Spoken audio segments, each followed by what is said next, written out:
Wadok kende kaunti ma Kisii ka jopuonje kaunti no kwedo ng'anyo okang' ma piny owacho oketo mar ng'ado atamalo 3 ne chenro mar gero ute manengogi oyueyo e pacho ka.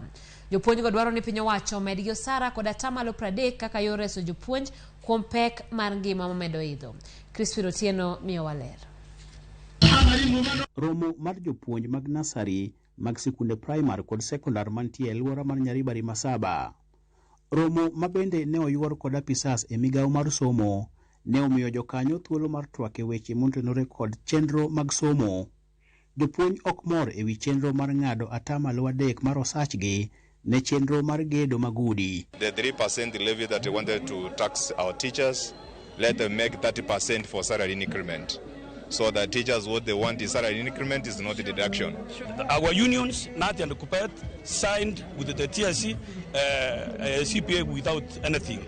So this time around, we want to appeal to our TSC and the unions that this time around let them sign a CPA which has monetary gains. Jaod bura ma Nyaribari Masaba, Dr. Daniel Manduku, ne odok ne jopuonj. Teachers, as you know, live in the rural areas, and most of them already have houses.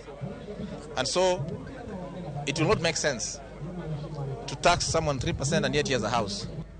Empty pocket plus maternity leave, they don't work.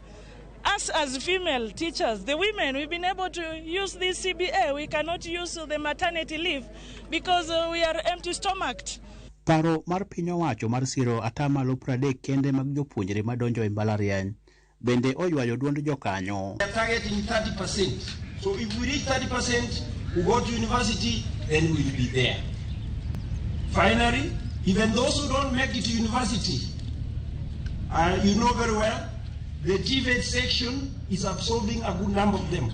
We don't have qualified mechanics. We don't have plumbers. We're waiting to see how the program will be rolled out. But we want to warn the Ministry of Education that they must be transparent and objective. And whatever criteria they're going to use must be shared upfront. Jopuonj go otieko twak ka gisundo piny owacho mondo chul jopuonje mane onono penj ma higa mokalo. Kisii Otieno, Ramogi TV, Kisii.